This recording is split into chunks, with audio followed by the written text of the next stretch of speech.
A Place Called Home by Laurie Wick. Chapter 25. Not until it was time to sit down to dinner did Christine meet Frank and Caroline Chambers. It was, to date, the most humiliating introduction that Christine had ever experienced. "Christine, this is Frank Chambers. We bought the new horses from his stables in Chicago." Christine shook his hand. "And this is his daughter, Caroline."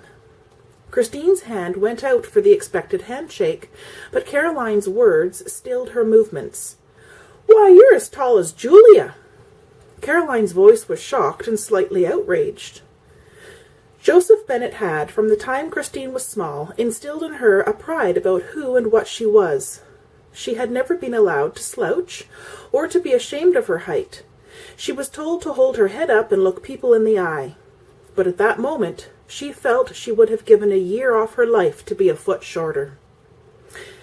Christine's eyes took in the petite woman before her. Big, light blue eyes, very blonde hair, pale skin. Christine felt as big as Mac and as dark as the wooden Indian downtown. Caroline didn't realize how her words sounded, so she went on.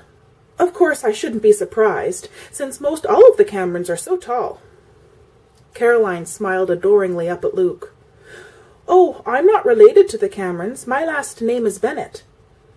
"That's right," Luke said, smiling kindly and putting his hand on Christine's shoulder. "Christine lives here and works for my grandmother." "She works for your grandmother, and she's going to sit down to dinner with us?" Caroline's voice was incredulous. Christine drew back as if she'd been slapped. Caroline's words had been spoken without thought. Watching Luke and Christine exchange a smile in church, plus watching him put his hand on her shoulder, had been fine, until she found out they were not related to each other. Slowly, Caroline became aware of a tense silence which had permeated the room. Even her father, who thought she could do no wrong, was staring at her as if she had taken leave of her senses. Surprisingly enough, Christine was the one to save the meal. Quietly and with a calmness she herself could hardly believe, she said, "Let's eat." For Christine, the meal was a strain. She ate mechanically. The food that had smelled so good in the kitchen now tasted like sawdust in her mouth. As the meal progressed, Christine's embarrassment faded to an emotion she could not quite define. Something almost painful stirred within her each time she saw Caroline's hand on Luke's arm, and each time she leaned toward him to smile into his face. What Christine failed to notice was that Luke's return smile was forced, and that he had glanced in her direction more than once to see how she was faring. But no, Christine didn't see any of this. She only saw a pretty blonde who made her feel ungainly, too tan, and unwanted. Plus, this intruder had Luke's full attention. So Christine continued to eat, feeling miserable and every bit as green as the color of her eyes.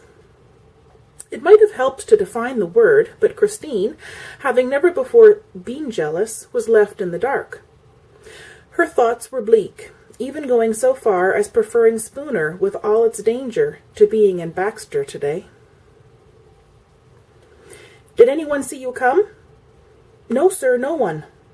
Vince Jeffers grunted and glared at the man before speaking. "Get back to the Bennet house." "What for?" the small man interrupted. "Just shut up and I'll tell you," Vince growled at the man. "I think the old lady has heard from the girl. Look for a letter, a paper with an address, anything that would lead to wherever she's hiding." Vince Jeffers' voice lowered to a deadly calm before continuing. "You'd better not mess up this time. I'm nearing the end of my patience. Now get out of here and don't return until you have an address for me." Long after the hired man left, Vince sat in the shadowy study. Time was running out. Already he had lost out on 2 deals requiring large sums of money he simply didn't have. Rising, he went to the window. Winter was nearly upon them. The days, as well as his time, continued to shorten. He didn't know if he could take another winter in Wisconsin, but without that money he was going nowhere. Vince's words echoed in the stillness of the room with deadly self-assurance. "I'll find you, Christine Bennet, and when I do, you'll pay for the trouble you've caused me before you die."